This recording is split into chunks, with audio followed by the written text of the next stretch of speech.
to another dimension of line mediation. I'm Dr. Anita. Today I'm going to present a real case that ended up in court. The parents who have been living in separation could not decide which one of them was to have the power to make a decision about their son's vaccination. So the father brought an application in court, the mother objected it, and then the judge gave his verdict. So, first of all, here's the father. So hi, I'm Braden's dad, and and she's so unreasonable. As soon as I found out, that she doesn't want to vaccinate him, it was like, what? What do you mean? It's like it's all safe. The government says so, right? The vaccines are beneficial and the vaccines are good. Well, and they are to be trusted, and she wouldn't. She would say no, no, and no. So finally, after many, many tries, I decided I have to bring this application, and I did. Had to go to court, eh? Yeah. I got a letter from the doctor, from the family doctor. Wasn't good enough. even it was, the family doctor, the child's doctor. And she said, the doctor said, no contraindication, wasn't good enough. So then my ex requested a referral to the immunology clinic. So we actually did go. And the specialist wrote a report. And you know what? It's a silver lining, because in this report, the specialist says the child is healthy and there is no issue and there is no contraindication and he should be vaccinated.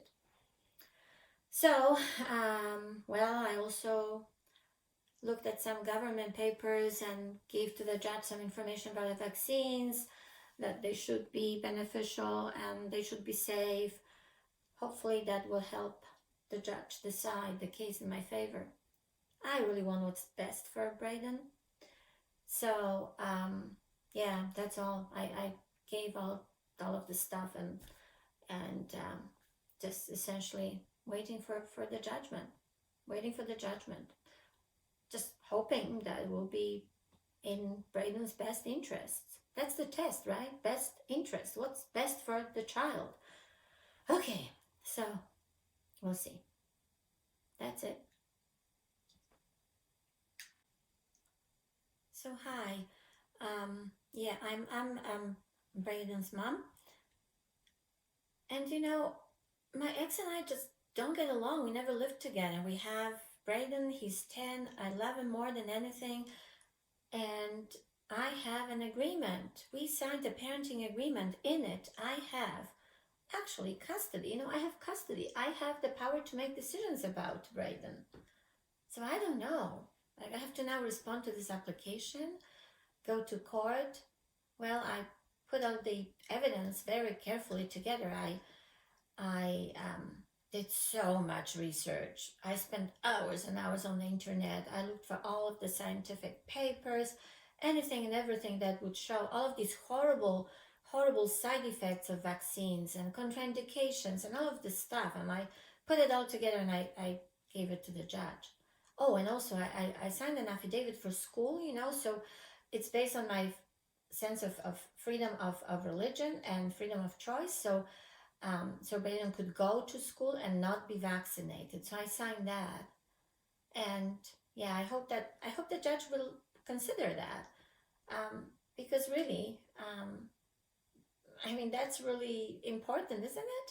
I have this agreement, right? I have the agreement, and in it says I have custody. So, there is a letter from the doctor, and it says that, there is nothing wrong with vaccines, but we don't really know, do we? Like all this research that I did, and then, I wanted to go to a specialist, so we went.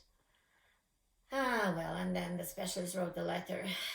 So anyway, the most important thing is Braden is healthy. He's been healthy. But, we'll see what the judge will do. I just gave him all of this paperwork, and I hope he considers everything that I said. And and I had a diagnosis of cancer. So, hopefully he considers all of this history in my family. So that's it. That's it. Well, well, well, now you've heard from the mother, you've heard from the father. Now, who do you think the judge will give this power to make the decision to? Well, I invite you all to include your comments as to who you think that will be. And here comes the judge. Oops, not now. The judge will come very shortly with his verdict. In the meantime, please remember to share, like, and subscribe. And that's all for today. From my heart to yours.